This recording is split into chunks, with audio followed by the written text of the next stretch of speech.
पूरा मानव समाज अशिक्षित था। केवल एक ब्राह्मण वर्ग, विशेषकर हिंदुओं में एक ब्राह्मण वर्ग ही संस्कृत भाषा के पढ़ने का अधिकारी था।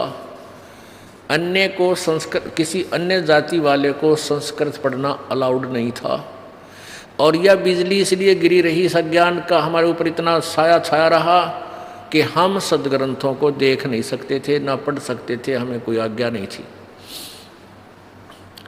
एक कड़ौली गांव है यहाँ हरियाणा में, कड़ौली खरखोदे के पास। वहाँ का एक जाट का लड़का, कड़ौली गांव का एक किसान का पुत्र होनहार था। उसने सोचा भी, कहते हैं वेद और सदग्रंथ शास्त्र गीता जी, इनके अंदर बड़ा गूढ़ रहस्य लिखा हुआ है और मैं उस गूढ़ रहस्य को जानूं और फिर सबको निस्वार्थ भाव से बताऊं। ये ब्राह्मण लोग तो अपने रोजी रोटी के लिए ही क्रियाएं करते रहते हैं। तो उसके सामने समस्या आई कि भाई संस्कृत भाषा का जानना अति आवश्यक है और संस्कृत भाषा को मैं पढ़ नहीं सकता क्योंकि अलाउड नहीं। तो उसने क्या सोचा भी कोई बात नहीं, एक अच्छे काम के लिए थोड़ा सा सहारा और ले लेते हैं झूठ का। उसने अपने गांव में उस समय नंबरदार वगैरह होते थे, वो अशिक्षित ही होते थे। जो मुखिया होते थे वो अशिक्षित होते थे। और वो बच्चा पढ़ रहा था, वो 5-4 कक्षा पढ़ लिया था, पढ़ चुका था। तो उसमें क्या होता था कि काशी विद्यापीठ में ही संस्कृत पढ़ाई जाती थी, केवल ब्राह्मण जाति वालों को ही पढ़ाई जाती थी। और वो गांव से, सरपंच से, मुखिया से वो प्रमाण पत्र लेकर जाते थे कि ये इस गांव का वासी है, ब्राह्मण जाति से संबंध रखता है। तो उस निश्चल दास ने अपने गांव के मुखिया से आप पे एक लिख के सारी कथा, भाई मैं ये निश्चल दास पुत्र फलाना गांव ये और ये इस ब्राह्मण जाति से संबंध रखता, ऐसा सर्टिफिकेट बनवा लिया और उसका अंगूठा टिकवा लिया मुखिया का। और जाके वहाँ शिक्षा में प्रवेश पा लिया काशी विद्यापीठ में।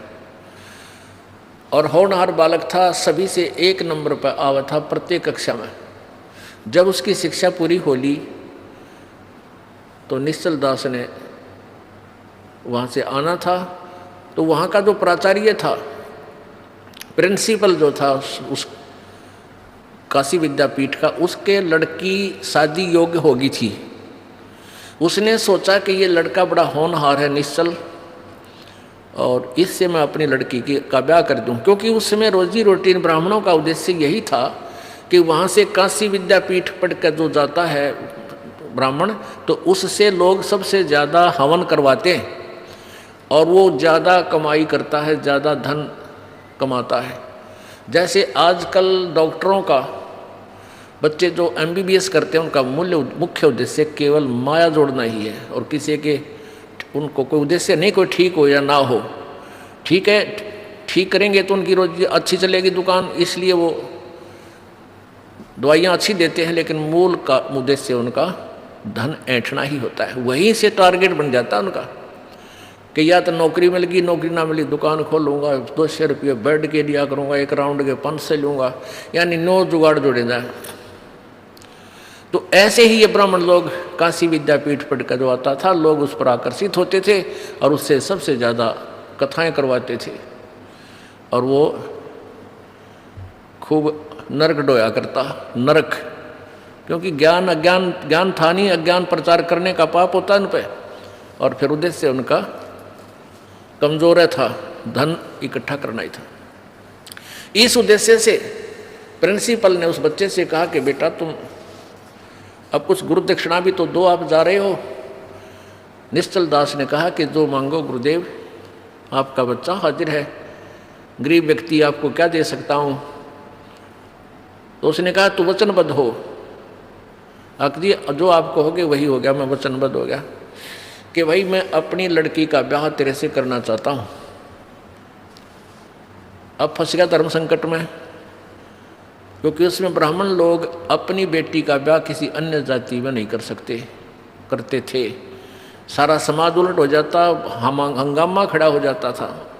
और ऐसी एक भी कुरीति थी कि लड़की अगर विधवा हो जाती है तो भी उसका ब्याह दोबारा पुनर् किया करते थे। तो अब धर्म संकट में फंस गया निश्चल। निश्चल ने कहा कि गुरुदेव, मैं आपसे एक सच्ची कथा सुनाना चाहता हूँ। सारी बात बता दी कि गुरुदेव मैं ब्राह्मण नहीं हूँ, मैं उस गांव का जाट का लड़का हूँ, किसान का, और मेरी इच्छा थी कि मैं संस्कृत पढ़ूँ और सदग्रंथों को समझूँ और निस्वार्थ भाव से जनता की सेवा करूँ। इसलिए मैंने झूठा सर्टिफिकेट गांव से बनवा कर प्रवेश पाया था। अब आपकी इच्छा, दो सजा दो, दास हाजिर है। अब वो ब्राह्मण लाल पीला हो गया और कहा कि तू वचनबद्ध हो। अब हो गया गुरु जी वचनबद्ध कि संस्कृत भाषा में तो कोई प्रवचन नहीं करेगा और संस्कृत भाषा में कोई व्याख्या नहीं करेगा, और ना संस्कृत भाषा पढ़ेगा ना ग्रंथ पढ़ेगा। कहने लगा जी जो आपकी आज्ञा, मैं संस्कृत भाषा नहीं बोलूँगा ना पढ़ूँगा। और श्राप दे दिया कि तुझे 3 ताप के अंतर्गत रोजाना पीड़ा होगी, यानी 1 घड़ी रोजाना बुखार आया करेगा तुझे। अपने आत्माओं, ये जो अच्छी आत्माएं होती हैं, जो पिछले जन्मों की बैटरी चार्ज होती है उनकी, वो न्यों बर्बाद करते हैं अपने पुण्यों को, किसी को आशीर्वाद दे के, किसी को श्राप दे के, फिर वो न्यों खाली हो जाते हैं। तो थोड़ी बहुत उसकी कमाई थी, उसके आधार से उस पर वो असर हो गया। उस निश्चल दास को आजीवन पूरे 1 दिन में 1 घंटा और 1 घड़ी यानी 20-22 मिनट रोजाना बुखार आता था, बहुत तेज, और बहुत तंग होता था वो लड़का। तो निश्चल दास ने उसके बाद वो फिर दादू पंथ में चले गए। परमेश्वर कबीर जी दादू साहेब जी को मिले थे, तो निश्चल दास जी दादू पंथ में जाके अपनी जो जैसा उनको ज्ञान था वहाँ से ज्ञान ग्रहण किया और फिर अपना एक निश्चल ग्रंथ बनाया था। उसने संत भाषा में लिखा, जैसे कबीर जी की वाणी है, गरीबदास जी की वाणी है, ऐसे उसने कुछ अपना अनुभव लिखा। वो अलग बात है, उसने कितना जाना कितना समझा प्रभु को, वो बहुत अच्छा नहीं था। ये दास ने पढ़ा, उसको खूब देखा, हस्तलिखित भी देखा। फिर भी अपना उद्देश्य ये कहने का ये है दास को कि ये बिजली न्यों गिरी रही कि पहले एक भाषा, संस्कृत भाषा को पढ़ने का केवल ब्राह्मण वर्ग को अधिकार था, और इस ब्राह्मण वर्ग को कह खै का भी नहीं पता था। इन सदग्रंथों में लिखा कि सिर्फ संस्कृत घोट दिया करते, व्याकरण को आधार मान लेते, एक दूसरे से शास्त्रार्थ करते रहते, आपस में जो नगट मिट करी जनता ने स्वीकार कर ली। तो परमेश्वर कबीर जी 600 वर्ष पहले ये यथार्थ ज्ञान दिया करते थे, जो ये दास आज उस परमेश्वर की लिखी हुई समरवाणी जो 600 वर्ष पहले धर्मदास जी द्वारा लिपिबद्ध की गई थी, वो आज सुना रहा है पढ़ के। धर्मदास ये जग बोराना, कोई न जाने पद निर्वाणा, यही कारण मैं कथा पसारा, जग से कहिए वो राम नियारा। परमात्मा कहते हैं कि प्यारी आत्मा धर्मदास जी, ये पूरा विश्व विचलित है, किसी के पास भी पूर्ण मोक्ष मार्ग नहीं है, कंप्लीट ज्ञान नहीं है, कंप्लीट नॉलेज नहीं है, अध्यात्म ज्ञान, और सब भ्रमित हैं। इसलिए मैंने तेरे को ये सृष्टि रचना सुनाई, और इस सृष्टि रचना को तू सबको सुना और सबका भ्रम मिटा, सबको संशय रहित कर, और इसी से होंगे। यही ज्ञान जग जीव सुनावो, सब जीवों का भ्रम नसाओ। अब मैं तुमसे कहूँ चिताई, इस तेरे देवन की उत्पत्ति वाई। परमेश्वर कबीर जी और धर्मदास जी का जो वार्ता हुई थी, उसमें धर्मदास जी पहले पवित्र हिंदू धर्म में जन्म होने के कारण ब्रह्मा विष्णु महेश को सुप्रीम पावर माना था। अजरो अमर कहा करता था कि इनके कोई माता पिता नहीं, ये अजरो अमर हैं, सर्वेश्वर हैं, महेश्वर हैं, मृत्युंजय कालंजय, और ये सर्वेश्वर, इनकी कोई माता पिता नहीं। परमेश्वर ने फिर उनको वो ज्ञान दिखाया और फिर वो स्थान दिखाया, अपनी शक्ति से सतलोक लेकर गए, ब्रह्मा विष्णु महेश की सती थी, पूरे ब्रह्मांडों में दिखाई, कहाँ कहाँ ये कितनी पावर रखते हैं। तब धर्मदास के समझ में आई। ओए होए। तो अब परमात्मा कहते हैं कि इस तेरे तीनों भगवाना का जन्म बताता हूँ, क्यों हुआ, कैसे हुआ ब्रह्मा विष्णु महेश का। अब मैं तुमसे कहूँ चिताई, त्रिदेवन की उत्पत्ति भाई, कुछ संक्षेप कहूँ गहुराई, सब संशय तुमरे मिट जाई। कुछ संक्षेप में बताऊंगा, संक्षिप्त में, और इस समय बुद्धिमान व्यक्ति के सारे संशय नष्ट हो जाएंगे, कोई डाउट नहीं रहेगा। भाई भरम गए जग वेद पुराना, आदि राम का भेद न जाण्या, राम राम सब जगत बखाने, आदि राम कोई बिरलो जाने। आदि राम, आदि पुरुष, सबसे पहला प्रभु, प्रिभु, स्वयंभू, यजुर्वेद अध्याय नंबर 40 के मंत्र 8 में उस परमेश्वर कबीर देव की महिमा बताई है कि वो सप्रियागात शुक्रम कायम ऐसनाविरम अवर्णम अबिंदम अछेदम स्वयंभू परिभू व्यवधाता यथा तथ्यार्थान, यानी वो परमात्मा पूर्ण ब्रह्म कबीर देव, कबीर मनीषी, वो कबीर महाविद्वान है, वो कबीर देव।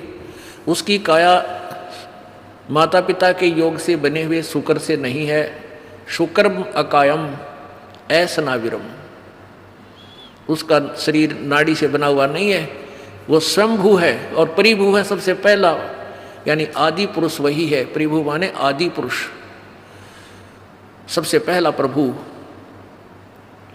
पूर्ण प्रभु।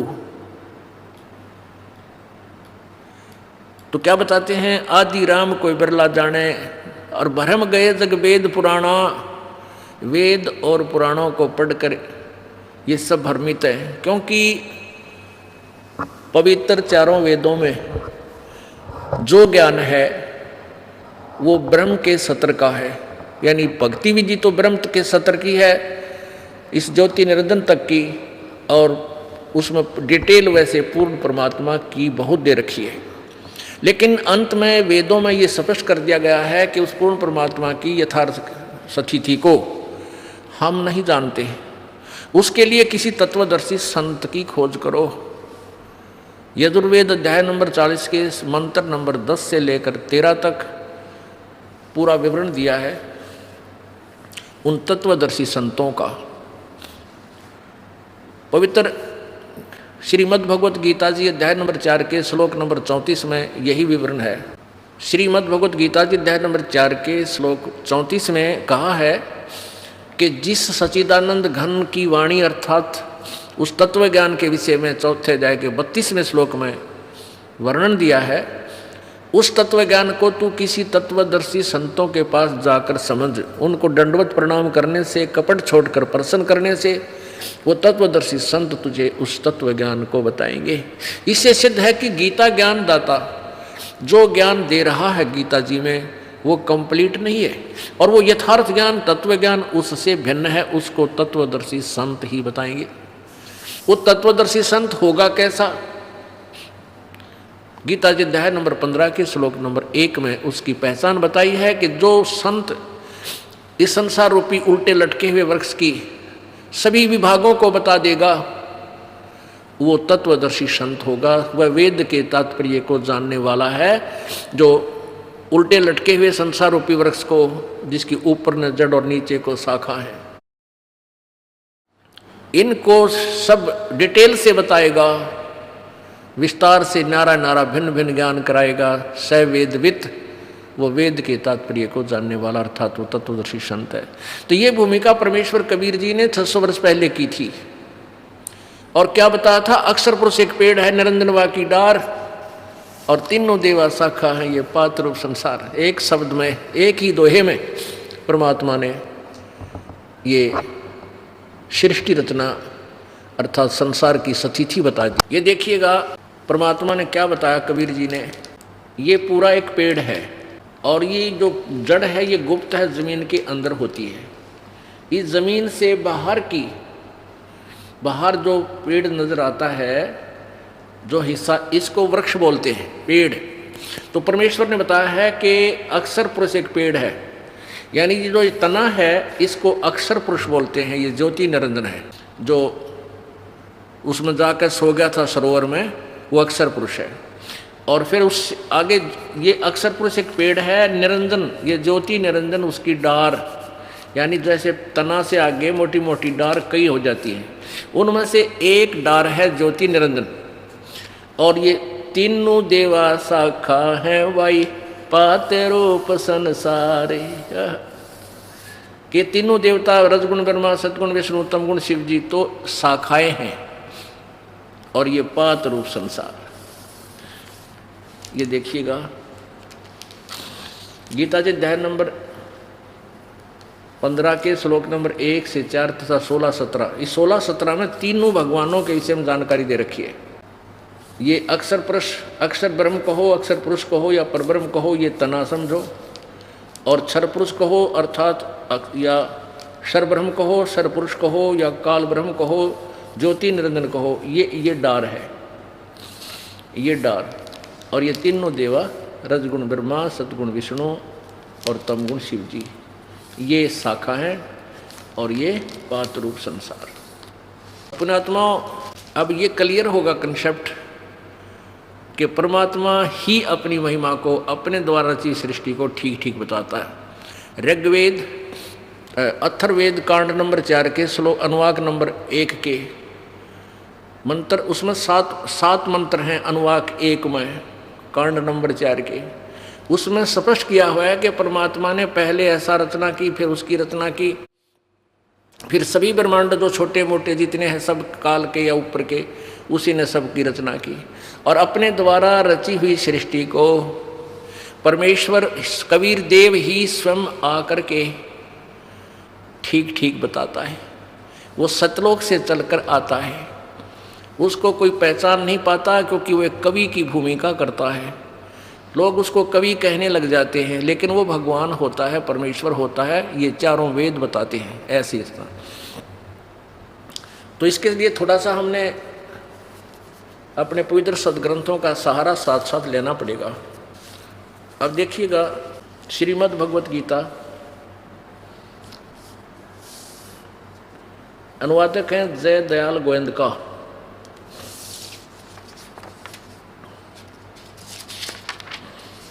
श्रीमद् भगवत गीता गीता प्रेस गोरखपुर से प्रकाशित है। प्रकाशक व मुद्रक हैं गीता प्रेस गोरखपुर, गोविंद मोहन कार्यालय कोलकाता का संस्थान।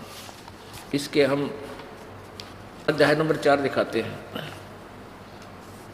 इसमें 32 नंबर श्लोक में क्या कहा है कि जो हमने जो पहले वर्णन किया है 25 से लेकर 30-31 तक, उसके अतिरिक्त बहुत इस प्रकार और भी, उनके अतिरिक्त और भी बहुत प्रकार के यज्ञ यानी धार्मिक अनुष्ठानों की जानकारी।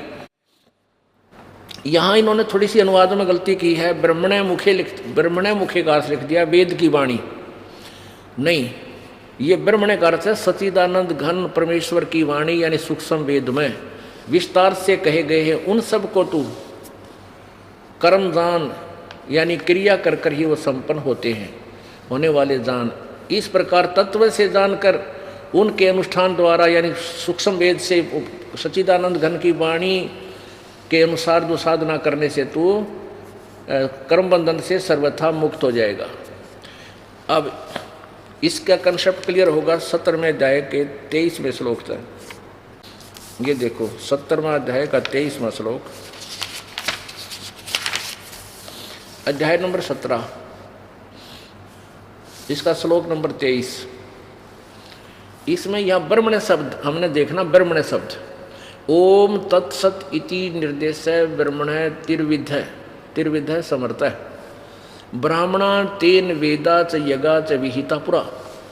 अब इन्होंने स्वयं अनुवाद किया है ओम तत्सत, ऐसे ये 3 प्रकार का ब्रह्मण्य माने सच्चिदानंद घन ब्रह्म का, सच्चिदानंद घन ब्रह्मण्य माने सच्चिदानंद घन, नोट वेद, या इन्होंने गलत अनुवाद किया है। देखिए ये चौथे अध्याय का 32वें श्लोक में इन्होंने जहाँ, क्योंकि इनको तत्व ज्ञान नहीं था, अनुवाद करने बैठ गए, अड़ंगा कर दिया। इस प्रकार और भी जो पहले कहे उनसे अतिरिक्त बहुत प्रकार के यज्ञ यानी धार्मिक अनुष्ठान सच्चिदानंद घन की वाणी में विस्तार से कहे गए हैं। उन सबको यानी शारीरिक क्रियाओं द्वारा होने वाले जान, इस प्रकार तत्व से जानकर उनके अनुष्ठान द्वारा तो कर्म बंधन से सर्वथा मुक्त हो जाएगा। अब इस सच्चिदानंद घन यानी तत्व वेद है, ये सूक्ष्म वेद है, तत्व ज्ञान है। इस तत्व ज्ञान को कहाँ प्राप्त कर, चौथे अध्याय के 34वें श्लोक में। ये देखो, ये 34वें अध्याय का ये 34वां श्लोक। उस ज्ञान को जो सच्चिदानंद घन की वाणी में है, कोई तत्वदर्शी संत बताएंगे, उस ज्ञान को तू तत्वदर्शी ज्ञानियों के पास जाकर समझ, उनको भलीभांति दंडवत प्रणाम करने से, उनकी सेवा करने से और कपट छोड़कर सरलतापूर्वक प्रश्न करने से, नम्रतापूर्वक प्रश्न करने से वे तत्वदर्शी ने परमात्म तत्व को भलीभांति जानने वाले यानी तत्वदर्शी संत ज्ञानी महात्मा तुझे उस तत्व ज्ञान का उपदेश करेंगे। ओह, इससे सिद्ध है कि वेद ज्ञान दाता जो बोल रहा है उससे अलग है, वो सच्चिदानंद घन की वाणी या कबीर वाणी है। ये कबीर वाणी है वो, और वो परमात्मा अपनी वाणी द्वारा एक कवि रूप में प्रकट होकर उस कबीर वाणी द्वारा लोकोक्तियों के माध्यम से, शब्दावलियों के माध्यम से, पदावलियों के माध्यम से अपनी महिमा का वर्णन करता है। वो एक प्रसिद्ध कवि की पदवी भी प्राप्त करता है, उसको लोग कवि कहने लग जाते हैं, लेकिन वो परमात्मा होता है। वो तीसरे धाम में रहता है, सतलोक में, और वहाँ से चलकर यहाँ आता, अपनी प्यारी आत्माओं को मिलता है, उनको यथार्थ ज्ञान से परिचित करवा कर फिर अपना गवाह बनाता है। ये प्रमाण ऋग्वेद मंडल नंबर 9 सूक्त नंबर 86 मंत्र नंबर 26-27, ऋग्वेद मंडल नंबर 9 सूक्त नंबर 82 मंत्र 1, 2, 3, ऋग्वेद मंडल नंबर 9 सूक्त नंबर 96 मंत्र नंबर 16 से लेकर 20 तक बिल्कुल स्पष्ट कर देते हैं कि वो उस परमात्मा का क्या नाम है। ये प्रश्न किया गया 96 सूक्त नंबर 96 के श्लोक नंबर 16 में। 17 में उसका उत्तर दिया है कि वो कबीर परमात्मा है, और कबीर वाणी के माध्यम से कबीर गिर भी और कबीर वाणी द्वारा लोकोक्तियों के माध्यम से ऊंचे स्वर में आवाज़ लगा लगा के अपना यथार्थ ज्ञान प्रचार करता है। इस कारण से वो प्रसिद्ध कवि की उपाधि प्राप्त करता है, और उस कवि द्वारा, उस ऋषि कहो चाहे कवि संत कहो, वो संत रूप में भी होता है, वो ऋषि भी कहलाता है। उस संत यानी ऋषि कृत जो वाणी है वो उनके अनुयायियों के लिए बहुत आनंददायक होती है, ऐसा अनुवर्णन है। अब आपको दिखाते हैं तत्वदर्शी संत की पहचान क्या है 15वें अध्याय के प्रथम श्लोक में। पुण्यात्माओं, आज का जो प्रसंग है कि आपका पुण्य भाग है कि आपको अब ये समय मिला है, आपको जन्म मिला है ऐसे समय में कि अब परमात्मा मिलेगा, क्योंकि हम सदग्रंथों को आँखों देखकर और उस परमेश्वर के तत्व ज्ञान पर विश्वास कर पाएंगे। हम अभी तक विश्वास नहीं कर पा रहे थे इस परमेश्वर की वाणी में जो 600 वर्ष पहले बोली थी, आज सब सदग्रंथ प्रमाणित कर रहे हैं। जिन सदग्रंथों को हम सत्य मानते हैं, आज वो सतग्रंथ ही उस परमेश्वर की अमर वाणी को सेकंड कर रहे हैं, समर्थन कर रहे हैं। अब देखो 15वें अध्याय का प्रथम मंत्र, अथ पंथ दसो यानी 15वां अध्याय। इसमें क्या बताया है कि ऊर्ध्व मूलम अधः शाखम अश्वत्थम प्राहु अवयम, ऊपर को जड़ वाला नीचे को शाखा वाला, ये अविनाशी पीपल जैसा संसार रूपी वृक्ष, अविनाशी संसार रूपी वृक्ष कहा गया है। छंदासी यस्य पर्णानि ये तम वेद, और इसके जो पत्ते आदि हैं ये सभी भाग, छंद माने ये छंद इस समय स्थान स्थान पर सेंटेंस पर निर्भर करता है। छंद माने अलग अलग टुकड़े, छंद जो होते हैं वो अपने हिसाब के होते हैं। तो छंद माने अलग से जो टुकड़े, पूरे विभाग बता देगा कि उसका तना क्या है, उसकी डार क्या है, शाखा कौन है और पत्ते किसको कहते हैं। सवेदवित, ये देखो, ऊर्ध्व मूलम अधः शाखम अश्वत्थम प्राहु अवम छंदासी यस्य पर्णानि ये तम वेद। यह माने जो, तम माने उस छुपे हुए अज्ञान रूप अंधकार में छुपे हुए को जानता है, यानी जिसको कोई नहीं जानता, उस अज्ञान के कारण उसको जानता है। वेद माने जानना होता है, ज्ञान है जिसको। सवेदवित, वो वेद के तात्पर्य को जानने वाला है, अर्थात वो तत्वदर्शी संत है, जो इन सब उल्टे लटके संसार रूपी वृक्ष के सभी विभागों को पत्तों सहित बता देगा, वो तत्वदर्शी संत है। ये पहचान है। अब देखो पढ़ के, आदि पुरुष परमेश्वर, यानी अनुवादक यहाँ ठीक बोल रहा है कि आदि पुरुष परमेश्वर मूल वाले, यानी ये पूर्ण परमात्मा तो इसका जड़ है। पूर्ण परमात्मा जो जड़ है वो समझो पूर्ण परमात्मा है। ये देखिएगा, ऊर्ध्व मूलम अधः शाखम, ऊपर तो ऊपर को आदि पुरुष परमेश्वर, आदि राम, आदि पुरुष, आदि भगवान, तो ये जड़ है। आदि पुरुष परमेश्वर रूपी मूल वाले, यानी संसार रूपी वृक्ष की जो जड़ है वो पूर्ण परमात्मा है, परम अक्षर ब्रह्म है। ये देखिएगा, ये पूर्ण ब्रह्म परमेश्वर, परम अक्षर ब्रह्म, ये तो समझो जड़ है, मूल ये जड़ है। और नीचे को शाखा है। इसके विषय में अनुवाद करता विचलित है। आगे देखिएगा, श्रीमद् भगवद गीता अध्याय नंबर 15 हम पढ़ रहे हैं। प्रथम मंत्र, आदि पुरुष परमेश्वर मूल वाले, आदि राम रूपी तो समझो जड़ है, जहाँ से पूरे तने को खुराक आती है, आहार मिलता है। और अधः शाखम, यहाँ विचलित है, ये ब्रह्मा रूप मुख्य शाखा वाले नहीं।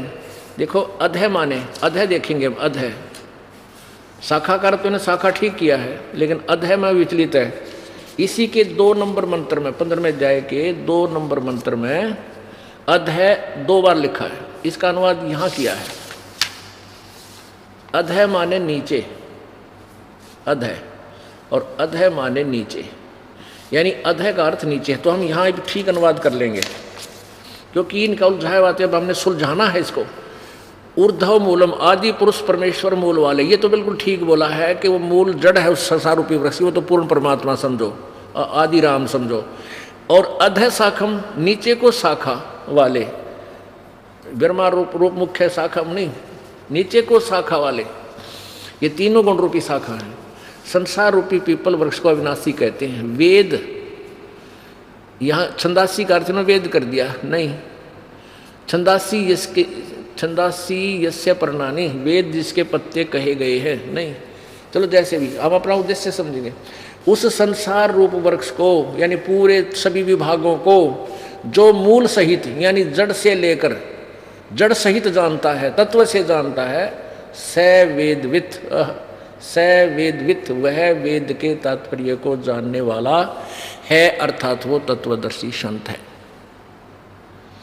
अपनात्मा आगे देखें, इसमें क्या लिखा है कि तस्य मन, उस संसार रूपी वृक्ष की तीनों गुण रूप, जल से बढ़ी हुई नहीं, तो जैसे भी शाखा, विषय पर वाला शाखा, ये तीनों, इन्होंने अनुवाद गलत किया है। ये तीनों रजगुण ब्रह्मा, सतगुण विष्णु, तमगुण शिवजी रूपी शाखा लिखना था। इन्होंने किया है विषय भोग रूप कोपलों वाली देव, मनुष्य और तिर्यक आदि योनि रूप शाखाएं नीचे और ऊपर, सर्वत्र नहीं है, केवल ऊर्ध्व वन ऊपर और फैली हुई, अर्धव वन नीचे और ऊपर फैली। और मूल श्लोक में कर्मों के अनुसार बांधने वाली या कर्मा में फंसाए रखने के का भी मुख्य कारण ये तीनों गुण हैं, रजगुण ब्रह्मा, सदगुण विष्णु, तमगुण रूपी शाखा ही हैं। अहमता ममता वसना रूपी जड़े नहीं, ये मूलानी, ये तीनों गुण है, तीनों गुण, देखो ये लिखा है तीनों गुण रूपी शाखाएं। उस संसार रूपी वृक्ष की तीनों गुण रूप रजगुण ब्रह्मा सतगुण विष्णु तमगुण शिव जी रूपी शाखाएं ऊपर और नीचे फैली हुई हैं। और इस मनुष्य जीवन में, मनुष्य लोक में, इस पृथ्वी पर कर्मा के अनुसार बांधने वाली यानी फंसाने के मुख्य कारण भी यही है। मुख्य मूलानी यानी जड़ हैं, ये खास कारण है। ये हमें फंसाने की मुख्य कारण तो ये भी यही है, या बांधे रखते हैं, नीचे और ऊपर व्याप्त हैं। सभी लोकों में नहीं है, 3 लोकों में। अपनात्मा अब ये भी कंसेप्ट क्लियर करना पड़ेगा कि गीता ज्ञानदाता कंप्लीट नॉलेज नहीं रखता इस सृष्टि रचना के बारे में। 15वें अध्याय के 3रे श्लोक में ये भी कंसेप्ट क्लियर हो जाता है। गीता ज्ञानदाता कहता है कि यहाँ तेरे और मेरे डिस्कशन में, तेरे और मेरे इस विवेचन में, इस गीता ज्ञान में, इस सृष्टि रचना का मुझे पूर्ण ज्ञान नहीं है, मैं ठीक से नहीं जानता। देखो 15वें अध्याय का 3रा श्लोक गीता जी का पढ़ रहे हो। इस संसार वर्ष का स्वरूप जैसा कहा है यहाँ वैसा यहाँ विचार काल में अर्थात तेरे मेरे डिस्कशन में नहीं पाया जाता, क्योंकि न तो इसको आदि है और न इसका अंत है और न इसकी अच्छी प्रकार से स्थिति है। इसलिए इस सुविरूढ़ मूलम, क्योंकि जड़ रूपी जो स्थान है, जो भगवान है, वो अजरो अमर है, विरूढ़ सुविरूढ़ यानी दृढ़ है। अहमता ममता ये इनकी अपना सोच है, वासना नहीं। अति दृढ़ मूल वाले, इसलिए इस अति दृढ़ मूल वाले यानी वृक्ष को, इस अश्वत्थम संसार रूपी पीपल के वृक्ष को दृढ़ेन असंग शस्त्रेन छित्वा, अनुवाद गलत है यहाँ का, दृढ़ यानी उस जो अटल ज्ञान है, तत्वदर्शी तत्व ज्ञान है, उस तत्व ज्ञान रूपी शस्त्र द्वारा काट के, इन्होंने गलत किया, वैराग रूप शस्त्र द्वारा नहीं, उस तत्व ज्ञान रूपी शस्त्र द्वारा काट कर था तत्वदर्शी संतों से वो ज्ञान समझकर उसके पश्चात 4थे अध्याय में ना 15वें अध्याय के 4थे श्लोक में उसके पश्चात उस परम पद रूप परमेश्वर को भली भांति खोजना चाहिए, जिसमें गए हुए पुरुष फिर लौटकर संसार में नहीं आते, और जिस परमेश्वर से इस पुरातन संसार रूपी वृक्ष की प्रवृत्ति विस्तार को प्राप्त हुई, अर्थात जिसने संसार रूपी वृक्ष की रचना की है, और उसी आदि पुरुष नारायण के मैं शरण हूँ, इस प्रकार दृढ़ निश्चय करके उस परमेश्वर का मनन और निधिध्यासन करना चाहिए। यह स्पष्ट हो गया कि गीता ज्ञानदाता से कोई और परमात्मा है और उसी ने सारी सृष्टि की रचना की है। उसके तत्व ज्ञान को और सृष्टि रचना को वेद गीता ज्ञानदाता नहीं जानता। उसके लिए ऑप्शन छोड़ दिया कि तत्वदर्शी संतों को ढूंढो, खोजो, और वो तत्वदर्शी संत कैसे होंगे वो प्रमाण 15वें अध्याय के प्रथम श्लोक में देंगे। अब परमात्मा ने बताया कि अक्षर पुरुष एक पेड़ है, निरंजन वाक की डार, तीनों देवा शाखा हैं, ये पात रूप संसार।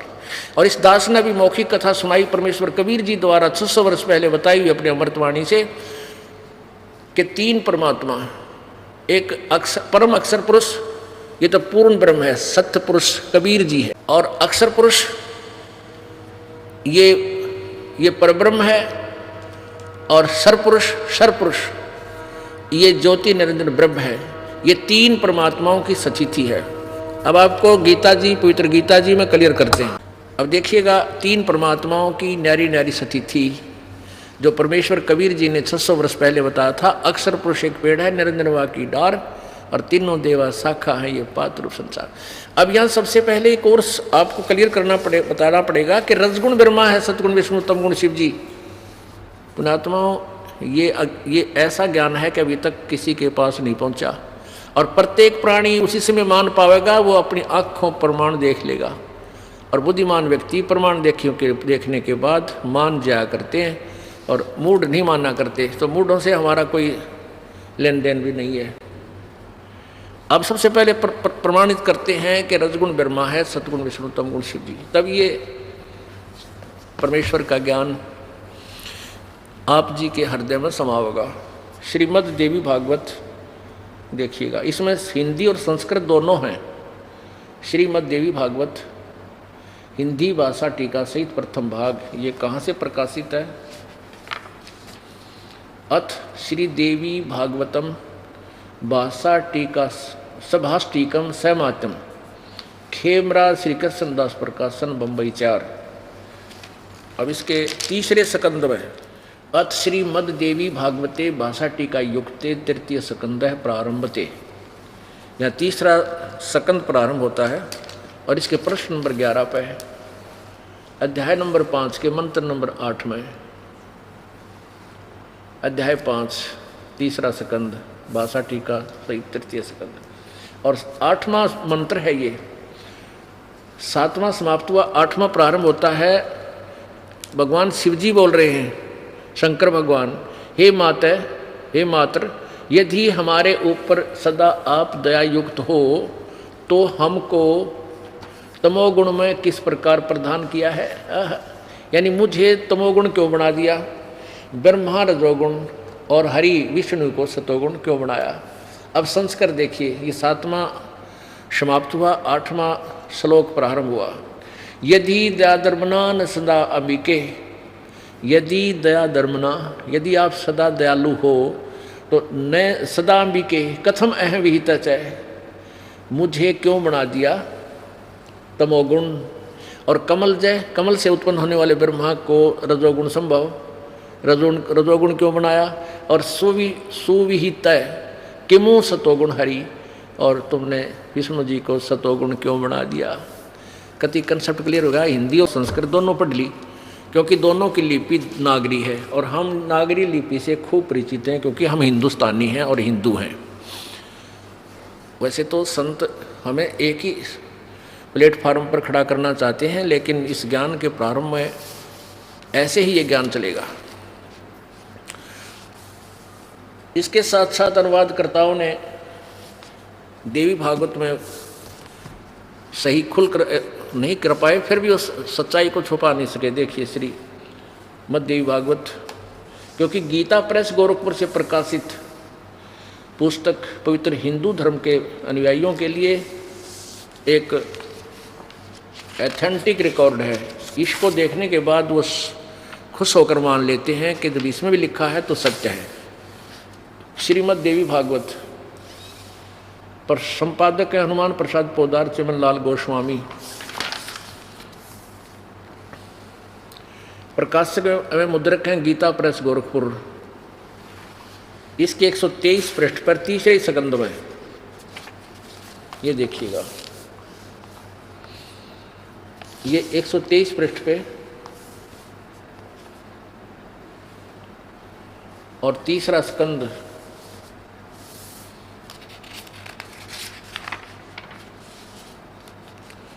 अध्याय 5 है, क्योंकि यहाँ अध्याय 120 पृष्ठ पे अध्याय 1 और 3 समाप्त होगी। ऊपर यहाँ से शुरू होते हैं ये 4 और 5, तो ये 5वां अध्याय है, ये चल रहा है। तीसरा स्कंद 123 पृष्ठ पे विष्णु जी बोल रहे हैं, तुम शुद्ध स्वरूपा हो, ये सारा संसार तुम्ही से उद्भासित हो रहा है। मैं ब्रह्मा और शंकर हम सभी तुम्हारी कृपा से विद्यमान हैं। हमारा आविर्भाव यानी जन्म और तिरोभाव अर्थात मृत्यु हुआ करता है। हमारा तो जन्म और मृत्यु होता है, हम अविनाशी नहीं हैं। केवल तुम ही नित्य हो, जगत जननी हो, प्रकृति और सनातनी देवी हो। प्रकृति दुर्गा को बोलते हैं, ये भी ध्यान रखना। ये आपका गीता जी में काम आओगा, जब दास आपको गीता जी में सृष्टि रचना प्रमाण करेगा। भगवान शंकर बोले, देवी यदि महाभाग विष्णु तुम्ही से प्रकट हुए हैं तो उनके बाद उत्पन्न होने वाले ब्रह्मा भी तुम्हारे ही बालक हुए, फिर मैं तमोगुणी लीला करने वाला शंकर क्या तुम्हारी संतान नहीं हुआ। अर्थात ब्रह्मा भी आपका बेटा, विष्णु भी आपका बेटा और मैं शंकर भी आपका पुत्र। अर्थात मुझे भी उत्पन्न करने वाली तुम ही हो। सिवे संपूर्ण संसार की सृष्टि करने में तुम बड़ी चतुर हो। आगे देखो, इस संसार की सृष्टि स्थिति और संहार में तुम्हारे गुण सदा समर्थ हैं। उन्हीं तीनों गुणों से उत्पन्न हम यानी ब्रह्मा विष्णु एवं शंकर नियम अनुसार कार्य में तत्पर रहते हैं। यानी इससे सिद्ध हो गया तीनों गुणों से उत्पन्न रजगुण ब्रह्मा, सतगुण विष्णु, तमगुण शिव जी। और ये भी कंसेप्ट क्लियर हो गया कि ब्रह्मा विष्णु महेश की माता दुर्गा है। या प्रकृति देवी है, शेरा वाली है, अष्टंगी है। अब आपको सुनाएंगे 15वें अध्याय का 16 और 17 श्लोक में। ये तो क्लियर हो गया, रजगुण ब्रह्मा है, सतगुण विष्णु, तमगुण शिव जी। और परमात्मा ने अपनी अमर वाणी में, सच्चिदानंद घन की वाणी में बताया है कि अक्षर पुरुष एक पेड़ है, निरंजन ये ज्योति, निरंजन काल इसकी डार, तना तो अक्षर पुरुष है और डार ये क्षर पुरुष। और तीनों देवा शाखा हैं, वाई पात रूप संसार। तीनों देवा रजगुण ब्रह्मा, सतगुण विष्णु, तमगुण शिव जी तो शाखा है, और पात रूप संसार। और वो जो प्रोक्ष प्रभु है, जो गुप्त है, दिखाई नहीं देता, वो परम अक्षर ब्रह्म है। गीता जी अध्याय नंबर 8 के प्रथम मंत्र में, प्रथम श्लोक में अर्जुन ने पूछा कि हे प्रभु, आपने 7वें अध्याय के 29वें श्लोक में जिस तत्ब्रह्म के विषय में जानकारी बताई है कि उसको जानने के बाद और अखिल यानी पूरे अध्यात्म ज्ञान को समझने के पश्चात ये प्राणी यहाँ की किसी वस्तु की मांग नहीं करता, केवल जरा और मृत्यु यानी बुढ़ापे और मृत्यु से भयभीत होकर इससे छूटने का ही प्रयत्न करता है। तो 8वें अध्याय के प्रथम मंत्र में अर्जुन ने पूछा वो किम तत्ब्रह्म, वो तत्ब्रह्म क्या है। 8वें अध्याय के गीता जी के 3रे श्लोक में मंत्र में कहा कि वो परम अक्षर ब्रह्म है। अब इससे संबंधित है, इसलिए 8वां अध्याय आपको दिखाना पड़ेगा। पुणात्माओं, आप बालक नहीं हो। अब वो समय आ गया है कि मानव बहुत इंटेलिजेंट हो गया और उस इंटेलिजेंसी को हम दुरुपयोग कर रहे हैं। किता परमाणु बम बना के किता आकाश में घूमने की सैर सपट्टियाँ की तैयारी कर रहे हैं। हमने इस शिक्षा का लाभ उठाना था, अपने सदग्रंथों को पहचान कर भगवान को पहचानना है, इस सदग्रंथों को देखकर। तो आप आसानी से समझ सकते हो। छोटे छोटे बच्चे भी बहुत बुद्धिमान आ गए हैं, इनकी पिछली कमाई बहुत पुण्य है जो अब इनका जन्म हो रहा है इस समय में। और ये कितने इंटेलिजेंट हैं, कंप्यूटरों का रेल बना दें, कंप्यूटर में बैठ के 1 मिनट में ऐसे मोबाइल चला दें छोटे छोटे बालक। तो अब ये बहुत आसानी से समझेंगे परमात्मा को, और परमात्मा पाना कोई मुश्किल नहीं, उसको समझना कठिन था। अब देखिए 8वें अध्याय का प्रथम मंत्र, गीता जी अध्याय नंबर 8 और मंत्र नंबर 1। इसमें पूछा है अर्जुन ने, अर्जुन वाच किम तत्ब्रह्म, किम अध्यात्म, किम कर्म पुरुषोत्तम, अधिभूतम च किम प्रोक्तम, अधिदेवम किम उच्यते। इसका यहाँ जिक्र आया था। ये 7वां अध्याय बिल्कुल साथ में है, इसमें 30 श्लोक है 7वें अध्याय का, और ये 29वां श्लोक यहाँ नीचे लिखा है इसकी संस्कृत। इसमें लिखा है कि जरा मरण मोक्षाय माम आश्रित्य यतन्तीये ते ब्रह्म तत्विदु। तत्ब्रह्म, ब्रह्म तत्व कहो चाहे तत्ब्रह्म कहो, ते माने वे, तत्ब्रह्म माने उस परमात्मा को, उस ब्रह्म को, विदु माने जानते हैं, कर्षणम माने सारे अध्यात्म को जानते हैं, कर्म से अखिलम और सारे कर्मों से परिचित हैं।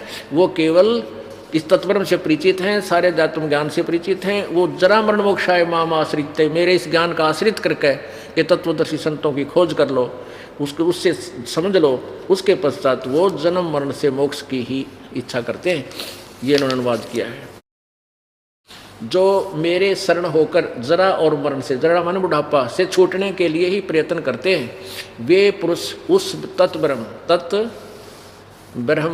है, उस ब्रह्म को, संपूर्ण अध्यात्म को तथा संपूर्ण कर्मों को जानते हैं। इसमें प्रथम 8वें अध्याय के प्रथम मंत्र में प्रश्न किया अर्जुन ने, तो किम तत्ब्रह्म, वो तत्ब्रह्म क्या है। किम वह तत्व माने वह, ब्रह्म माने ब्रह्म, वह ब्रह्म क्या है। इसका 3रे मंत्र में उत्तर दिया है गीता ज्ञानदाता ने। श्रीमद् भगवद गीता अध्याय 8, श्रीमद् भगवद गीता अध्याय 8 के मंत्र 3 में वह परम अक्षर ब्रह्म है। वह परम अक्षरम ब्रह्म, परमम अक्षरम ब्रह्म, वह परम अक्षर ब्रह्म है। अब यहाँ अब आएंगे हम इस 15वें अध्याय के 16वें श्लोक में। पुणात्मा, आज का मानव बहुत बुद्धिमान हो गया है और बहुत आसानी से समझोगे। जब तक आप आंखों नहीं देख लोगे इन प्रमाणों को, आप आज तक इसलिए विचलित रहे, आप मान नहीं सकते। और इन प्रमाणों को देखकर भी आप नहीं मान सकते तो आप भक्ति के योग्य नहीं हो। आपको परमात्मा नहीं चाहिए, फिर आप तो ड्रामा करने आए हो संसार में। और मूल उद्देश्य इस मानव शरीर का केवल परमात्मा पाना है। मात पिता मिल जाएंगे लख 84 माँ, और सतगुरु सेवा और बंदगी या फिर मिलन की ना। जन्म जहाँ जन्म पाओगे वहीं माँ माता पिता मिल जाएंगे, संतान मिल जाएगी, पशु बनोगे वहाँ मिल जाएंगे, पक्षी बनोगे वहाँ मिल जाएंगे, मनुष्य बनोगे वहाँ मिल जाएंगे। लेकिन ये जो वर्तमान में जो ज्ञान चल रहा है ये आपको फिर मिलन का ना। आगे देखो अध्याय नंबर 15 का और श्लोक नंबर 16। इसमें दो प्रभु बताए हैं, दो पुरुष। दिवौ इमौ पुरुषौ लोके शर च अक्षर सर च अक्षर। हम संत भाषा में इसको क्षर बोल देते हैं, यानी समझण में आसानी हो जाए।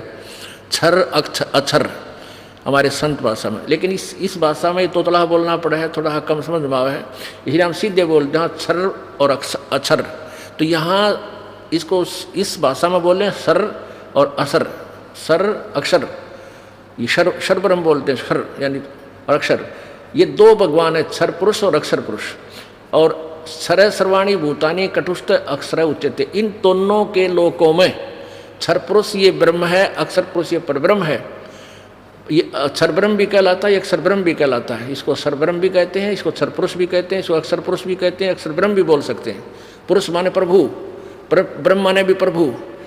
और इनके लोक में सभी प्राणियों और इनके स्थूल शरीर तो नाशवान है, सर है, और आत्मा अविनाशी है। ये देखो अनुवाद इन्हीं का। इस संसार में नाशवान और अविनाशी, इस संसार में नाशवान और अविनाशी भी ये दो प्रकार के पुरुष हैं, दो प्रकार के प्रभु हैं। क्षर पुरुष कहो चाहे क्षर ब्रह्म कहो, दो प्रकार के प्रभु हैं, परमात्मा हैं।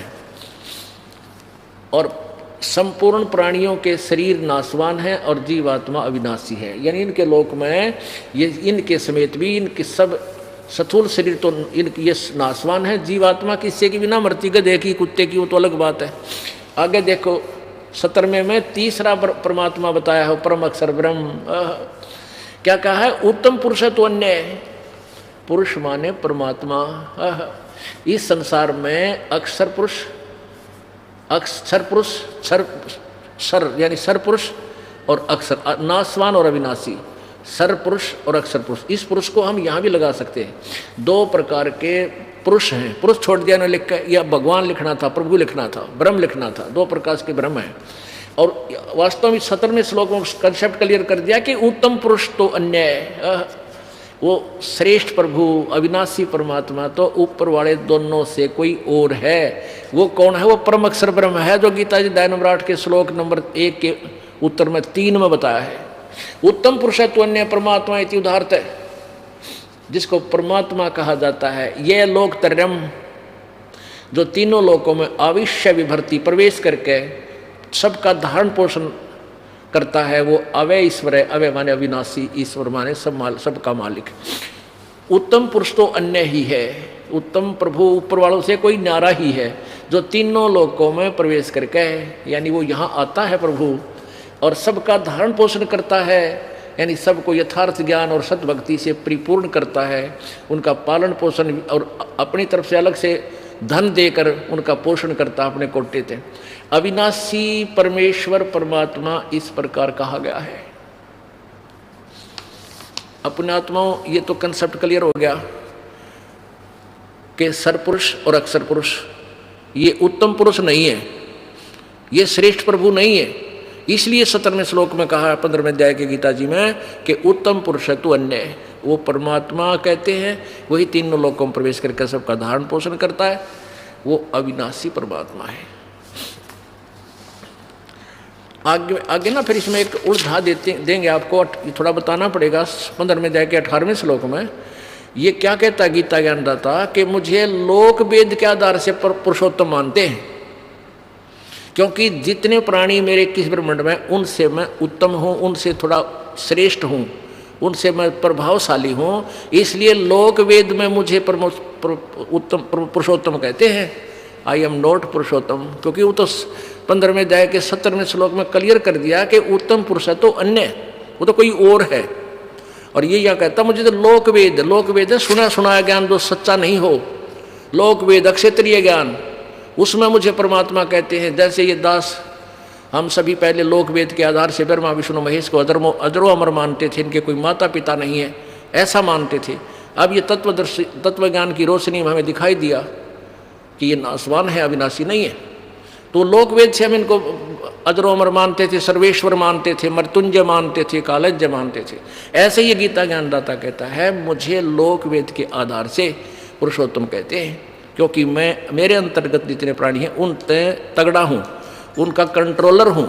ये देखो 15 में जाएगा 18वां श्लोक, 17वां आपने पढ़ लिया।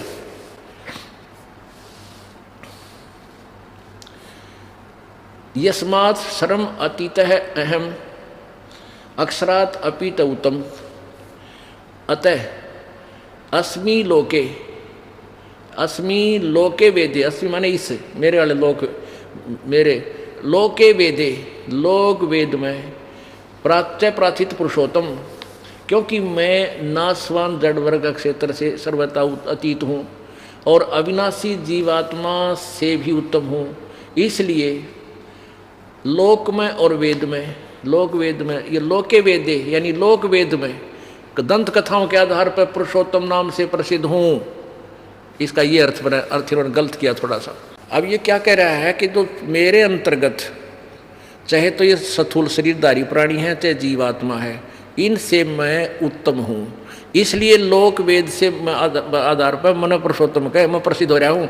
लेकिन 15वें अध्याय के 17वें श्लोक में बता दिया उत्तम पुरुष का कोई और है और वही अविनाशी परमात्मा है, वो परम अक्षर ब्रह्म है। अब प्रसंग चल रहा था, धर्मदास ये जग बोराना कोई न जाने पद निर्वाणा, यही कारण मैं कथा पसारा इन सब से कहिए एक राम नियारा। यही कथा जग जीव सुनावो, सब जीवों का भरम नसावो।